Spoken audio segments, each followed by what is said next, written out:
Here's my review of Jaws at 50, the definitive inside story. Now, first things first, this is going to be probably one of my shorter reviews because I don't really have that much to say. Because when it comes to documentaries, I feel like a lot of it is you're judging it from a technical aspect. And this is a very well put together documentary, and I really enjoyed it. Jaws, one of my favorite movies, one of the best movies ever made. And a lot of this, like it says, the movie you know, the story you don't.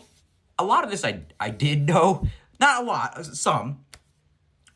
But it's just fascinating to see just the cultural impact the movie has as a whole. From seeing and just seeing how it was made, from just the concept art, and how originally you were supposed to see the shark in the opening scene, but it didn't work, and just the things they had to do to get around it, but it ended up working for the best for the movie with Chrissy's death. And it's great. It's a very well-made documentary. And just seeing all these behind the scenes in general is just so fascinating. Like, normally I'm not really too interested in behind the scenes, and first things first, like, I never really review documentaries. I don't think I did review the John Williams documentary from last year, or was that 2023? I don't know. But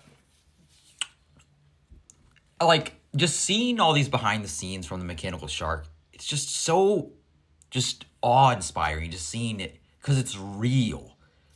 It really does a great job of really just engrossing you in this, almost transporting you to Amity Island itself. It's just great.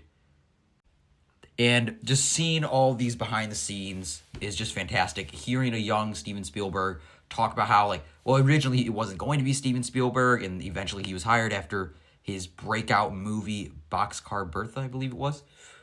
Or I might actually be considering confusing that with Scorsese's movie. It was the Sugarland Express. That was one that got him this job, it said. But yeah, it's just a very well-made documentary. And just seeing Steven talk about how he was really terrified. He had a panic attack while making this movie. In many ways, he was miserable making the movie, even though he says, like, how it was just so stressful for him, how they were 100 days behind schedule, way over budget.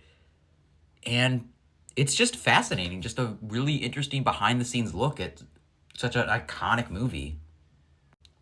And James Cameron also was in this documentary, talking about how, which is kind of sad to think about, how he says, like, there are so many other shark movies, there have been, like, tons of shark movies that have come out since this movie, and none of them are as good, which is kind of sad to think about. I mean, technology has advanced so much. We could probably have, like, obviously, I mean, like, not everyone's Steven Spielberg, but it's like the idea that when everyone thinks, what's the best shark movie? It's a movie from 50 years ago.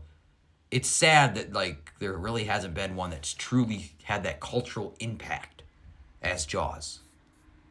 So yeah, there's not really much to say with this movie, but I don't think it's going to be for everyone, but it's like, if you're a big Jaws fan like me, and if you like documentaries, I definitely recommend, but even if you don't, like I said, if you just like Jaws, and you're not really super into documentaries, I still really recommend checking this out. And we also see a little bit how John Williams, how he discovered the score, which, I mean, that also was in, like, the John Williams documentary from a couple years ago.